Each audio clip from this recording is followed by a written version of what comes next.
Medical college में कोई doctor या स्टूडेंट्स, कहीं उनमें से भी कोई खुदा न खास्ता बड़ा अफसोसनाक वाकया हुआ। जहाज का अचानक इस तरह गिरना,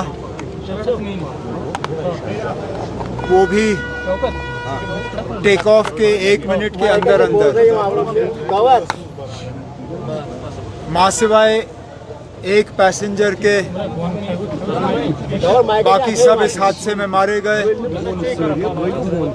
अभी फिलहाल ये भी पता नहीं चल रहा है कि ग्राउंड पे मेडिकल कॉलेज में कोई डॉक्टर या स्टूडेंट्स, कहीं उनमें से भी कोई खुदा न खास्ता मारे ना गए हों।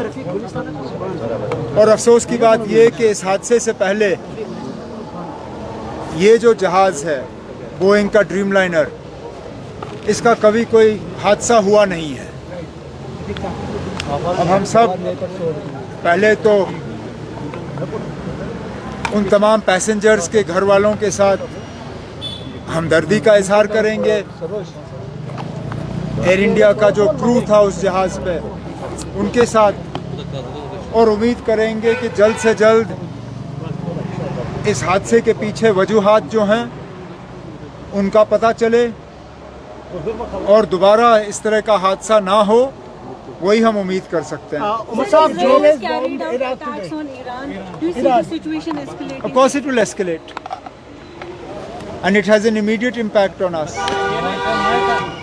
It has an impact on our fuel prices. It's had an impact on our stock market. It has an impact on the flights that have to fly to the west. But more than that, it has an impact on the sentiment of people.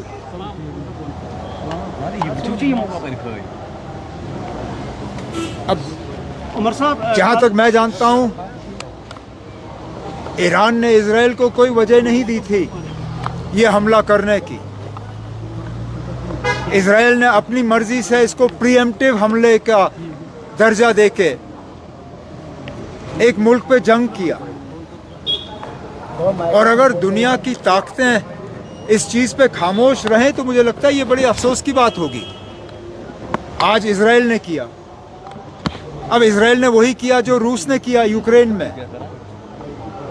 रूस के खिलाफ आप लोग आवाज़ उठाते हो, रूस के खिलाफ जो है एक मुहिम खड़ी हो जाती है।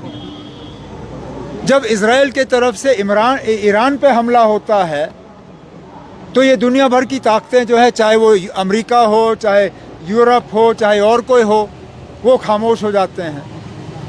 अगर एक मुल्क का दूसरे मुल्क पे हमला करना गलत है रूस के मसले में, तो फिर यहाँ पे भी इजराइल का ईरान पे हमला करना ये कहीं से भी जायज़ नहीं है।